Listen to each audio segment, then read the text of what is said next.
Bismillah ar-Rahman ar-Rahim, wassalatu wassalamu ala ashraf al-mursalin. J'ai le grand plaisir de vous lancer une nouvelle leçon d'orthographe consacrée au 5e et 6e année, intitulée Le pluriel des noms composés. Ala barakatillah, commençons notre leçon par l'observation et la lecture des phrases suivantes. Phrase A. Il faut être très prudent au rond-point. Un rond-point, c'est une place circulaire à laquelle aboutissent plusieurs voies. Phrase B. Généralement, il y a des garde-fous sur les ponts. Un garde-fou est une barrière pour prévenir et éviter les chutes des véhicules et des piétons. Phrase C. Les appuis-têtes amortissent le choc en cas de collision. Un appuie-tête, c'est un appareil destiné à appuyer et maintenir la tête, en particulier chez les coiffeurs, les dentistes et sur les sièges des voitures. Observons les mots en couleur et répondons à la question suivante. De combien de mots sont-ils formés? Oui, mes enfants, vous avez raison. Ils sont formés de 2 mots. Deuxième question. Comment appelle-t-on les mots formés de 2 ou plusieurs mots? Bravo, on les appelle des noms composés. Troisième question. Quelle est la nature des mots qui forment chaque nom? Quelle est la nature de rond, la nature de point, la nature de garde, la nature de fou, la nature d'appui et la nature de tête? Alors, rond est un adjectif. Point est un nom. Garde est un verbe. Fou est un nom. Appui est un nom. Tête est un nom. Les noms rond-point, le nom plutôt rond-point est composé et formé d'un adjectif plus un nom. Le nom garde-fou est formé d'un verbe plus un nom. Le nom appuie-tête est formé d'un nom plus nom. Quatrième question. Quels sont les mots qui prennent la marque du pluriel? Il y a rond qui prend un S, point qui prend un S, fou qui prend un S et appui qui prend un S. Et leur nature, comme vous voyez, rond est un adjectif, point est un nom, fou est un nom et appui est un nom. Alors, on peut faire une petite remarque. Seuls les adjectifs et les noms qui prennent la marque du pluriel. Parce que dans les noms composés, seul le nom et l'adjectif peuvent se mettre au pluriel, si le sens le permet bien sûr. Parce que dans la phrase C, tête ne prend pas de S parce que le sens ne le permet pas. On parle d'une seule tête. On peut retenir de notre leçon ce qui suit.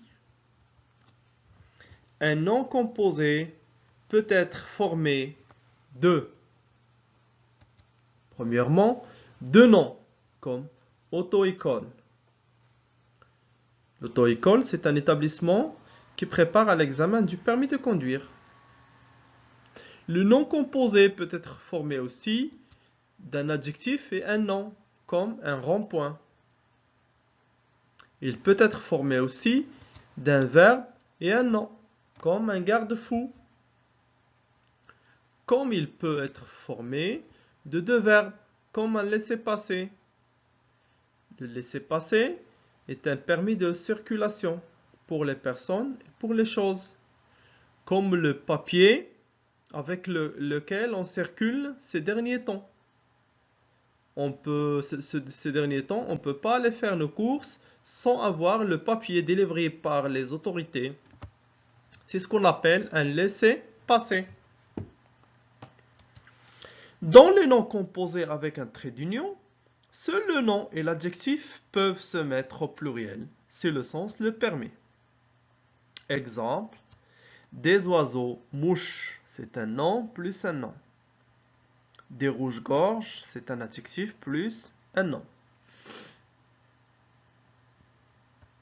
Lorsque le nom composé est formé de deux noms unis par une préposition, en général, seul le premier nom s'accorde.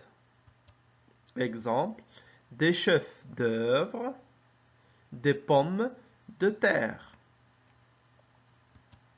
Quand la préposition est sous-entendue, le second nom ne s'accorde pas.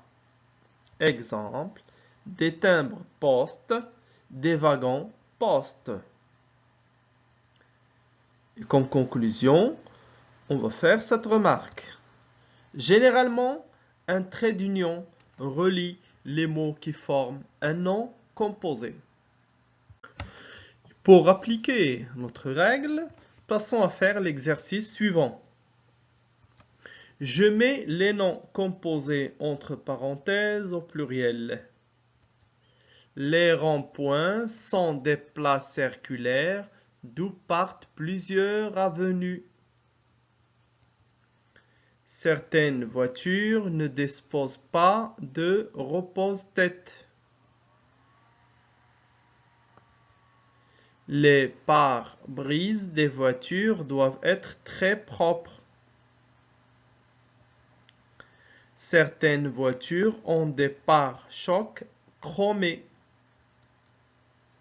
Il faut mettre des pare-boues à la voiture. Prenez votre temps pour répondre à cet exercice. Passons maintenant à la correction. Alors, rond est un adjectif, point est un nom. Les deux vont prendre un S. Les ronds, point. Repose est un verbe, tête est un nom. Et là, il s'agit d'une seule tête, alors aucun d'eux ne va prendre un S. Certaines voitures ne disposent pas de repose-tête. Part est un verbe, brise est un nom, alors seulement brise qui va prendre S. Part est un verbe, choc est un nom, alors seulement choc qui va prendre un S. Part aussi est un verbe et bout est un nom, alors seulement le nom qui prend un S. Avec cet exercice, nous venons de terminer notre leçon. N'oubliez pas de revoir la vidéo et de chercher d'autres sources et d'autres exercices. À la prochaine mes enfants. Wassalamu alaikum wa rahmatullahi ta'ala wa barakatuh.